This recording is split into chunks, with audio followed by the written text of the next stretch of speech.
Welcome back to Skippers. Today I have 3 players I think are due for second half post All-Star break bounce backs. The numbers weren't there for them pre All-Star break, but I think they have things that will show us that they're going to turn it around. I don't want you to give up on these 3 players. First is Lynn of the Chicago White Sox. This year, 5-8, 6.03 ERA, 127 strikeouts, a whip of 1.42 in 103 innings pitched. As much as the numbers on the surface level have been horrendous, there's a lot of thinking that he has been one of the most unlucky pitchers in all of baseball. I was scrolling through my timeline and a tweet from Joe Orco today kind of summarized why Lynn's numbers to this point of the season are that unlucky. Going through them, he has a 3.74 xFIP, which ranks 22nd, a Sierra of 3.73, which is 18th. His K percentage is 27.9%, which ranks 9th best.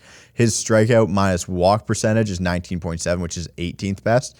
And then he has a batting average of balls in play against of 328, which is 6th worst, and then a left on base percentage, 64.1%, which is 2nd worst. His controllables have been pretty solid this year, and things have gone poorly when the ball has been put in play. Lynn has the 2nd worst whip of his career and is walking more people than usual, but the batted ball luck I think is unsustainable. I'll give Lynn the benefit of the doubt as he's been a good pitcher for the better part of the last decade. A tough change for him is that since last season, batters are hitting 60 percentage points higher against his four-seamer, which is a pitch that he throws more than 40% of the time, but it only has an expected batting average against it of 234. Lynn has been better than the numbers suggest. I think he is a good starting pitcher, and he's shown that he can give you a ton of innings. I think Lynn can turn his season around a little bit. The numbers are pretty crazy with that ERA, so I don't think the numbers are going to be great at the end of the season, but it doesn't matter. Throw him out the window. I think he is going to have a good post All-Star break. The second player is Michael Harris II of the Braves. Pre-All-Star break, 255 average, 9 home runs, 26 runs batted in, 11 stolen bases, and an OPS of 725.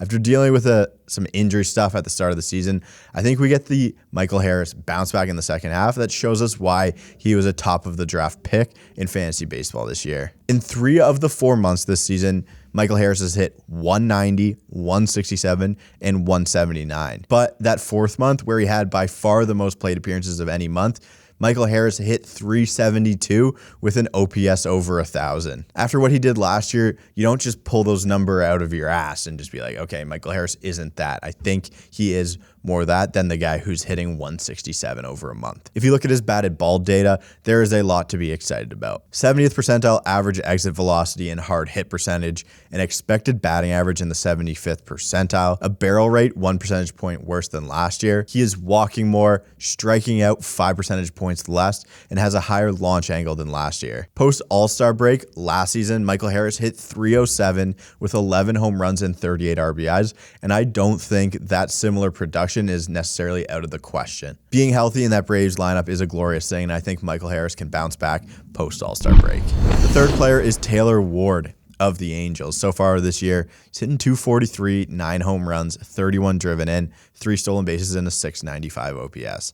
If you take away his brutal month of April, Taylor Ward has put together a solid season. Not the numbers I thought he would have, and sadly, that bad month will never leave his record. But Ward hit 206 in April, and since then, he's hit better than 260. Right now, Taylor Ward is dealing with a nagging hamstring injury, and it feels like the All-Star break came at the perfect time for him. His batting average on balls in play is only 279 this year, compared to 325 last year, and his power has dropped significantly, only slugging 377 compared to 473 last year. Post All-Star break last year, Ward hit 11 home runs with a 275 average and an 800 OPS. And his batted ball data is solid. 75th percentile average exit velocity and max exit velocity, striking out the least amount of his career, but unfortunately a subpar barrel rate. His expected WOBA is 30 points higher than his actual WOBA, and his expected batting average sits at 255.